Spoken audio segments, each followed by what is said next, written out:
He is known as Russ Wood. Everyone's going to have 2 losses minimum for UCF to be considered. And that's why they were placed at 12. It's all part of the conspiracy. Place them somewhere where their fans will be happy, but they have no chance to get into the playoff if there's incredible chaos that happens, which is another reason why I thought they might be at 14, because that would really make it impossible for them to rise up, even though there were chaos.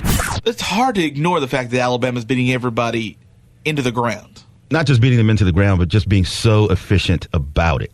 And they've scored on their opening drive every game. So, memo to LSU, if you win the flip, take the ball. Take the ball if you win the flip. Matt D'Agostino from NBA.com. Delves into right now.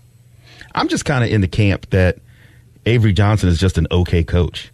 I mean, his best years as a head coach in the NBA was when he had Dirk in his prime. He was so-so with the Nets.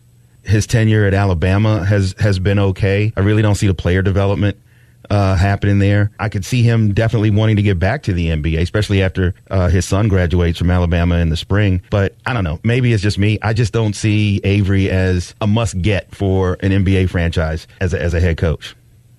I'll hit on a couple points. One, I think he's done a good job developing guys. Colin Sexton is case in point. He was a guy who went to an Atlanta area high school. I had heard about him in high school. Was not a guy who was heavily recruited. And he goes to Alabama, not necessarily a basketball powerhouse either.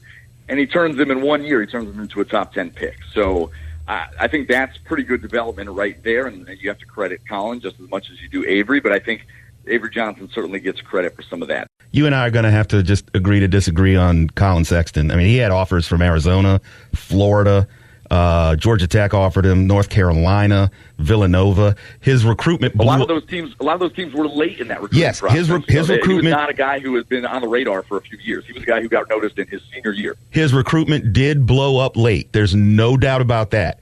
But those schools did come in on him. I've always felt that he's not a point guard. He's a combo guard who's really more of a shooting guard that's just undersized. And they tried to play him at point guard. True. They tried to play him at point guard at Alabama, and he did okay, but I didn't see him as being much better by the time he left Alabama than when he arrived at Alabama. Can he become a point guard in the NBA? I think so, especially if you've got good player development guys on the staff, and maybe if you bring an experienced point guard that has had success in the league that can mentor Colin, I think he can get there. But right now, he's more of a bucket hunter that when he can't get downhill to the basket or doesn't have a shot, that's when he'll find somebody. I mean, he's averaging less than 3 assists a game.